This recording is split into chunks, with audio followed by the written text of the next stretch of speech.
You're listening to Seattle Real Estate Podcast. Hey everybody, I'm Sean Reynolds, the owner of Summer Properties Northwest, Reynolds & Klein Appraisal, and your host of this episode of the Seattle Real Estate Podcast. I'm going to be like every other podcaster and say this is going to be the greatest podcast ever. I've got stuff on Robinhood, I've got stuff on Warren Buffett, I've got stuff on Kim Kardashian, I've got stuff on Kanye West. How do all those things tie together? Find out here on this episode of the Seattle Real Estate Podcast. All right, let's jump on in. So I've been kind of following the Kanye West story for a while. I don't even know if I know any of his music. I'm sure I do. I'm sure I've heard stuff, and it's like, oh yeah, that's Kanye. But he's just such an interesting figure, and he's just got his own personality. Obviously, he's a very talented artist, but he also does some just crazy stuff, like his whole church service thing on Sundays, and then most recently, I'm going to run for president of the United States.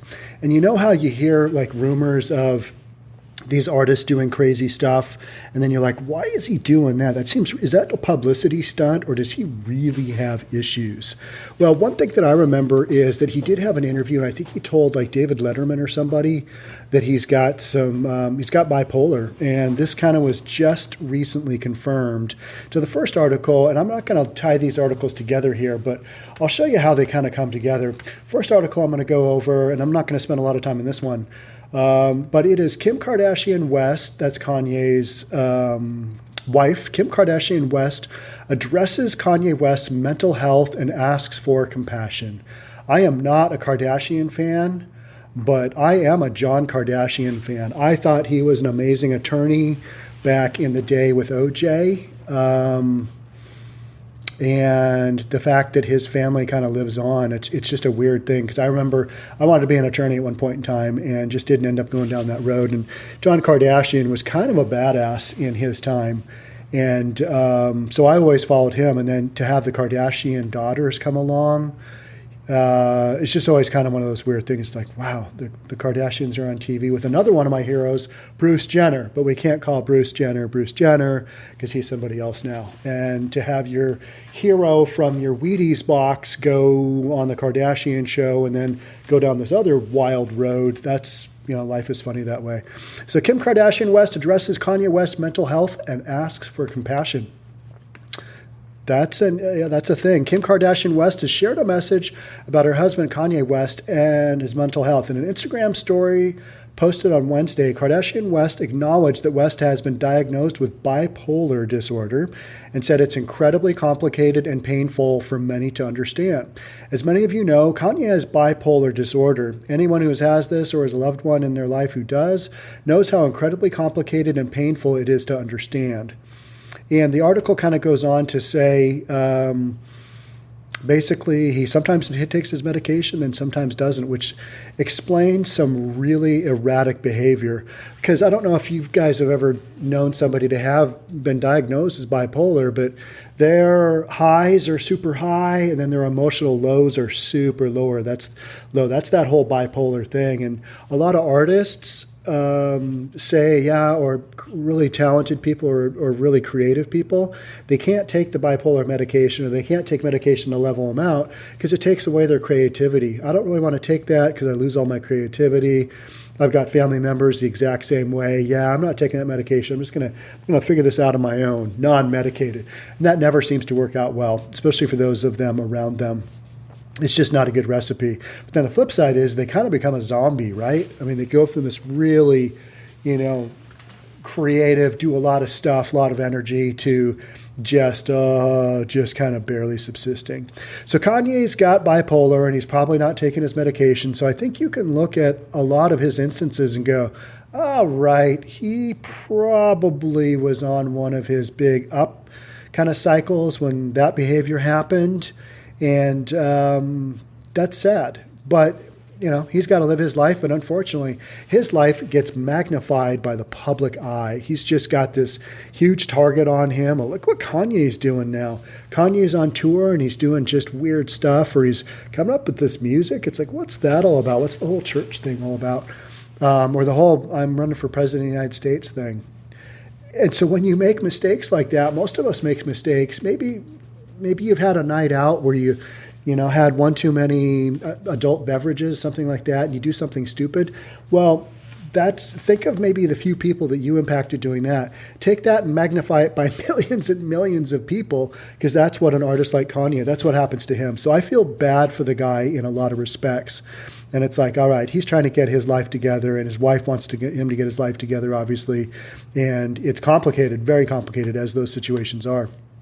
All right, so I'm going to tie that. So Kanye's got bipolar, and he does some weird stuff. All right, we know that. I'm going to tie that to the next article, and this is 84,000 Robinhood traders at risk of bag holding after Kanye threatens Gap. Boy, you got 84,000 Robinhood traders.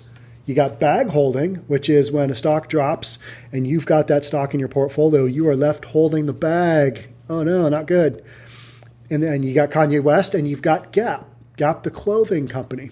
All right, so Gap's Yeezy, also a reference to Kanye. Gap's Yeezy, and that's kind of one of his nicknames, Yeezy deal brought waves of stock speculators. But what happens if Kanye quits?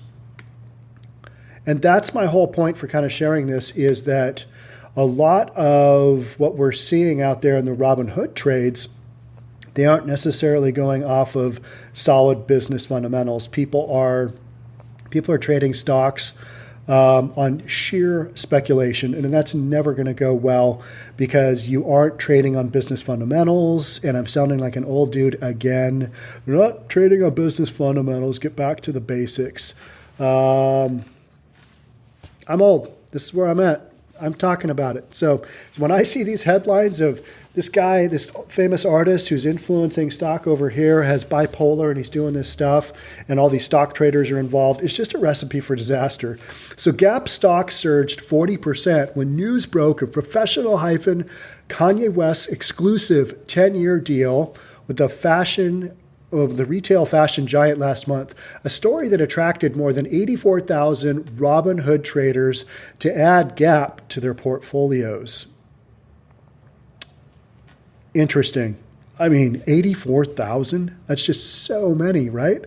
As hype surrounding the partnership cooled, Gap stock would fall more than 20% from its $14.44 a share peak. Now, more than a month later, West's relationship with Gap has again influenced the company's stock price. It sank 6% on Monday. After West threatened to walk away from the deal during an appearance at an event on Sunday night. People not taking their medication that are bipolar are oftentimes, they're going to do stuff that isn't necessarily rational, that's not in their best interest. It's not in their manager's best interest. It's not in their family's best interest. They just do stuff, right? You've all been around that. And maybe you haven't. I don't know. Have you? Who knows? This put Gap stock down more than 26% for the year to date. That sucks. But while West's apparent influence over Gap's share price might concern potential investors, it's the tens of thousands of Robinhood traders who are at immediate risk of being stuck holding the bag, a term for those unfortunate souls that stubbornly hold on to an investment that depreciates massively in value. I think I've got some cryptocurrency. I have a bunch of cryptocurrency. Ethereum? I can't remember. Litecoin. I've got Litecoin and Ethereum, I believe. I'd have to ask my guy Darian, who I point over there, and he's just not even sitting there right now. I think he's outside on the phone or something. So Kanye West and Gap, a recipe for bag holding. To get a better idea of how many Robinhood traders were attracted by West's 10-year deal, Yeezy deal with Gap, Hard Fork analyzed the company's stock movements against the popularity data provided by RobinTrack. So RobinTrack, which is a Robinhood app thing, it measures the popularity data. I don't know. Updated hourly, Robinhood Track provides the number of Robinhood users holding a stock at any point in time. While it doesn't tell us how many shares a user owns or their trade positions, it does provide an idea of the general sentiment of the Robinhood user base overall. Can you say herd mentality for trading? And I know people do it because all you got to have is movement up or down and you can make money. It's just that in the stock trading world, it's usually more subtle than that. You don't have these massive gyrations or these massively wild things unless there is something actually going on in the business world. But now, because there's a trend of this herd mentality to buy something or sell something, that's impacting business as well. So not only do you have business fundamentals now, you've got stock popularity issues as well. I don't know. In the lead up to trade opening on the morning of June 26th, that's a couple of days ago. That's a month ago. The day the West Gap deal was made public, there were some 12,000 Robinhood users owning Gap shares. As soon as trading began, Gap stock skyrocketed to reach a peak of $14.44 at such a time. It's up 40% within the first hour. That's a big jump. 1 hour later, there were more than 20,000 Robinhood users holding Gap. The West deal had suddenly attracted nearly 8,000 new investors to Gap, a loss-making venture that's mostly out of money due to the coronavirus pandemic. So Gap was shut down, retail stores not open. It was kind of struggling to begin with. It's kind of like Hertz. It's one of those not quite a zombie stock yet, but its stock was way down. Fast forward to July 7th, and 96,563 Robinhood users had bought in, and 87% of those came after word of the West Gap deal first broke. So now you've got influencers. Seriously, you've got social media artist influencers that are having an impact on the stock market. Thousands have sold, but there's still plenty more still holding. Unfortunately, it's hard to know exactly what price those traders bought in, but we do know that Robinhood Track recorded nearly 20,000 more holders during the first 5 hours trade on June 26, when Gap stock traded between $14.44 and $11.92. But the most dramatic surge in holders came 3 days after that initial pump, between 13:46, and this is military time, 24-hour time, and so call 1:46 and 2:47 on June 29th. At least 29,992 Robinhood users added Gap stock. Almost 30,000 users added Gap stock when it was worth around $12.70. Gap stock currently trades at $12.69, which means a huge bulk of Robinhood users are still counting on Gap to one day trade well beyond $14 in order to turn a profit. As for how many traders gave up on Gap following West's latest onstage rant, 2,207 sold all their Gap stock when trade opened on Monday morning. So everybody is pretty much just hanging in there. They're saying, you know what? We think this is going to go up. At Pixel Time, there were 87,396 Robinhood users with Gap stock in their portfolios. So we don't really know how those Gap stock traders in Robinhood, how they're going to do long term. But what we're saying is that you've got a whole bunch of people thinking, all right, if Kanye's in, even though we know that he's bipolar and not taking his medication, we're going to go ahead and bet on this anyway, not really basing it on any fundamentals. And also, Gap stock was doing terrible going into the pandemic, right? I mean, it's not doing well historically. It's a clothing retail and everything's gone online. And the hope for a lot of these retailers, I mean, how many retailers are just struggling right now? And especially ones that are dependent upon physical stores, because a lot of malls are just, are they open? Are they shut? Have they been looted? I mean, just all kinds of stuff has been happening, and it's impacted retail clothing stores that have physical presence. All right, so we've got that story that a ton of Robinhood traders bought in after they heard about Yeezy's deal with the Gap. All right, we're moving on to the next one that is also related. Robinhood traders are betting against veteran billionaire investors like Warren Buffett and Carl Icahn, and they're winning. Are they really winning? Let's find out. All right, there's been a surge. These are the kind of highlights of this. There's been a surge in retail trading activity since the COVID-19 stay-at-home orders swept across the nation. The increase in trading activity by retail investors has in part been chalked up to sports bettors speculating on stocks due to the shutdown of all professional sports leagues amid the pandemic. Dave Portnoy aka Davey Day Trader of Barstool Sports, has led the charge of introducing a brand new audience to stocks with his trading videos, often garnering up to 1 million views on Twitter. This group of traders has been betting on beaten down stocks that have been abandoned by veteran billionaire investors like Warren Buffett and Carl Icahn, and they're starting to win. Okay, let's find out how. Robinhood traders have been placing big bets against veteran billionaire investors, and now they're starting to win. Since the start of COVID-19, stay-at-home orders swept across the nation. There's been a surge in retail brokerage trading. This surge has in part been fueled by a new group of investors who are looking for excitement as professional sports leagues are temporarily shuttered. My buddy Dan Flitch, who owns a couple of bars, his pull tabs play has been off the charts for him. It's been very successful, and it's because people aren't going out as much. They're not spending as much money going out. They're not taking vacations. They're not buying a bunch of stuff. When's the last time you went shopping for clothes? Our malls here have been open for a while, and I just haven't gone back. I think I've just gotten used to the clothes I've got for this season. I'm just going to roll with that. And I don't see myself going back like anytime soon. I'll go to the grocery store. I'll go to Home Depot. I'll go to 7-Eleven all day long. But those are places I've been going to the whole time. These other stores, I think I've just gotten out of the habit of going shopping. And it's going to take, maybe I'm just mentally not quite there yet. I don't know about you, but I like to go shopping. I like to buy stuff. Who doesn't? It's cool. It's fun. So people are wanting to have some fun in their lives. And so, basically betting on stocks is a replacement for betting on sports. Pull tabs, another form of legal gambling. The house is always going to win. It's always stacked in the house's favor, right? It's just like Las Vegas.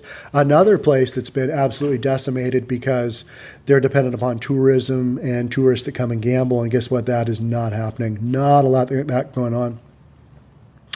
All right. David Portney of Barstool Sports, also known as David Day Trader on Twitter, has led the charge in introducing a new audience to investing through the videos he posts on Twitter. Portney often talks about the stocks he's trading and why he's trading them before going on impassioned rants about the stock current market and political environment. If you haven't watched him, he's pretty funny. I like Barstool Sports. I think they're pretty aggressive. I think they have fun content. I used to watch a lot of Jenna Marbles stuff. She's another YouTuber that I've watched a lot, not because I love her content. I love the way that she delivers it. I love her editing style and just the way that she creates videos. I think she's a great YouTuber. And I recently saw that she went off YouTube probably because she just took one too many comments and didn't want to do it anymore. And I get that. I've been at this for a while, but you take the hits, you take the comments from people, and you can kind of push those down. But after a while, you're like, you know what? You're a jerk for saying that. So I just don't really read many of the comments. So if you want to get a hold of me, you can email me on I think it's info@summitpropertiesnw.com email address. It's on our YouTube channel. So you can get a hold of me there. But I don't read a lot of comments just because I figure, well, it's your opinion. You're entitled to your opinion. I don't necessarily have to read it. And it's also because I have so many thousands of comments that come through on all of our content now that I can't get to them. I wish I could because I like reading 95% of the comments. It's the other 5% that are just like, that was really mean. Why are you telling me that? That's just horrible. You're a horrible person. But that's my opinion. So recently, this new group of traders has been betting against the likes of veteran and billionaire investors like Warren Buffett, Carl Icahn, Stanley Druckenmiller, and they're starting to win. We keep going back to they're starting to win, right? First up is Warren Buffett, billionaire from where in Nebraska? What's it called? I forget. First up, Warren Buffett and the airline stocks. In early May, Buffett revealed that Berkshire Hathaway had fully liquidated its stake in the big four airlines. Around the time, Robinhood investors in Portney started to pile into airline stocks, as evidenced by a surge in assets in the U.S. Global Jets ETF. Since Buffett revealed that he sold his airline stocks, the Jets ETF has surged 55%. Robinhood traders 1, veteran billionaire investors 0. 1-0. Robinhood ahead. They won the first match. Okay. Next up is Carl Icahn and Hertz. I've been following Carl Icahn. I mean, he's a famous investor. He was a famous investor when I was in high school, way back when we all lived in caves. Yep. the Stone Age. Carl Icahn, that guy, the fact that he is still trading amazes me. But that guy is just a rock star and always will be. In late May, Icahn revealed in an SEC filing that he liquidated his entire position in Hertz at an average price of 72 cents per share, representing a loss of more than $1.8 billion. Hertz had recently filed for bankruptcy, sending its shares into a tailspin. Now, Hertz is done, right? I mean, it is one of those walking zombie companies. And it is basically being propped up by the markets. People are trading it because you can make money whether it goes up or goes down. But this is one of those zombie companies that's being propped up by junk bond debt. And it's just barely hanging on, but it keeps going. But retail traders not scared of Hertz equity potentially being wiped out by its bankruptcy proceedings have piled into the stock. Robinhood accounts that own Hertz nearly doubled since the start of its bankruptcy proceedings to 73,000 as of Friday. 73,000 Robinhood accounts have bought into Hertz, which is a bankrupt company. Well, we know what's going down, but let's ride this bad boy because, man, there's some movement. We're not going to get caught. We're playing musical chairs at this point. The last guy standing up, he loses. So the last guy holding the bag loses. To those people who don't really understand business fundamentals, including a lot of new Robinhood users, somebody's gonna get burned. Since Icahn liquidated his position at $72 a share, Hertz has skyrocketed more than 400%. Robinhood traders 2, veteran billionaire investors 0. So that's kind of how this story goes. And then we've got Druckenheimer, David Tepper, and Chamath Palihapitiya. I'm going to go with that as the last name. They did some more trades, and they lost as well. But here's the thing. The big difference between guys like Warren Buffett and Carl Icahn is they are billionaires, and they are methodically trading businesses based on their business fundamentals. We sell Hertz because it's going down the tube, not because we think we might make a little bit of money here or there, whether it goes up or down at the tail end as it gasps for life during its bankruptcy proceedings. I mean, is it going to make a big turnaround? No, it's in bankruptcy, right? Carl Icahn, same thing. He's making a business decision. All right, this looks like a loser. Let's get out. Warren Buffett, same thing. Airlines, this isn't good. Let's cut our losses. Let's move on. And then you've got everybody else in these Robinhood traders who aren't really recognizing basic business fundamentals. And this is a talk that I've had with my son Kieran, who's not a new trader. He's been trading for quite a while. But I think the whole concept of trading based on business fundamentals, buying good companies long-term and holding them. Now we've got this day trading mentality on, well, I'm not going to hold anything for more than a day and I'm going to trade it. And if I have to take a loss, I will. Well, I'm going to bail out after, 10% loss and I'm just going to keep doing that. And eventually I'll hit a winner. That's kind of like betting on black at, whatever in Vegas, right? I mean, it's a gamble. It's not based on anything fundamentally, whether a company has a good balance sheet, whether it has a great product it's bringing to market, whether it has a history of being a good company, whether it cash flows. How many companies in the last 20 years have never cash flowed and yet have these crazy IPOs? And everybody's like, well, it's got future potential. This could really be the next big thing. Let's go ahead and buy it. Well, I think a lot of trades are happening right now, especially with Robinhood, with inexperienced investors. And at some point in time, everybody's going to be holding the bag and go, oh, this is the downside. This is what's happening. And so for Warren Buffett and Carl Icahn, yeah, they might lose $1 billion. Maybe they lose $2 billion. Maybe they lose $500,000. But these guys are all billionaires many times over. And so this is a business decision for them. If somebody's holding a big portion of their portfolio of Hertz and it literally goes to zero because it's in bankruptcy, that's going to hurt them. And these are people who can't afford that kind of thing. So that's where I think it's important for people to understand you got to make some trades based on business fundamentals, the fundamentals of a company. Otherwise, you are literally just gambling. Why don't you give your money to my buddy Dan and do some pull tabs?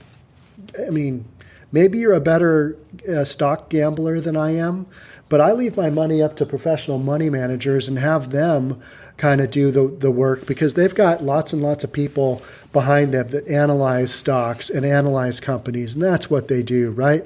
Have somebody professional in your life handling your money. Don't roll the dice on a $50,000 trade on Hertz because you think it might bump up a point. That just doesn't make any sense, but that sure is fun to trade like that, right? I mean, what a rush if you make 10 grand, 15 grand, 20 grand on a single trade, maybe inside of a day, maybe inside of an hour, who knows? You got enough money on something, you can hit a big one. That's not that hard. You can also put it all on red in Vegas and go, let's see how this goes. Winner. All right. Let's go do some more gambling. I'm not much of a gambler. I'm not a very good gambler, so maybe you shouldn't listen to me. If I was a better gambler, I'd be saying, yeah, let's trade some more Hertz on Robinhood, or let's trade some more Gap, even though that's not a business model that seems to be working moving forward, selling clothes through retail, or maybe their online presence isn't what it should be, and they're having a tough time transitioning to online because that's the only place you're going to sell clothes for a while with the Rona doing its thing. So, big difference here is these articles are glorifying Robinhood traders winning. Yes, but they're playing a game that they probably shouldn't be playing. In my opinion, my kid tells me, Dad, you just don't understand the new world of investing. Maybe that's true too. Maybe I am just that old crotchety guy going, you guys shouldn't be doing this. But I think at some point in time, there will be a day of reckoning. For Warren Buffett and Carl Icahn, those guys are so above the fray that these are just business fundamentals. It's the fundamentals of trading for them. They are following their program, and it's based on business fundamentals, and that is how they got where they are. Carl Icahn, he's a leveraged buyout king, meaning he went in and bought companies that he thought he could cut up for pieces, sell off pieces, and it's worth more than the original company he bought. All right, he's an LBO expert. Yep. Warren Buffett, and some people might say, it's terrible. It's the worst thing in the world. To me, it's just business. And Warren Buffett, that guy's just a master of what he does. So only time will tell. We'll see if Robinhood traders versus Warren Buffett and Carl Icahn, have to see how that game ends up. But tune into Dave Portnoy if you want some entertaining stuff. Dave Portnoy of Barstool Sports, because he's pretty funny. All right, that's it for me. I am done with this podcast. Thank you so much for tuning in. If you found this content helpful or entertaining, I'd love to have you subscribe to our YouTube channel. And thanks so much for tuning in on all of our podcast platforms. I'm Sean Reynolds from Summer Properties Northwest, podcasting daily, sometimes twice daily, most of the time twice daily. We'll catch you in the next one. See you then. Thanks again for tuning in. Bye.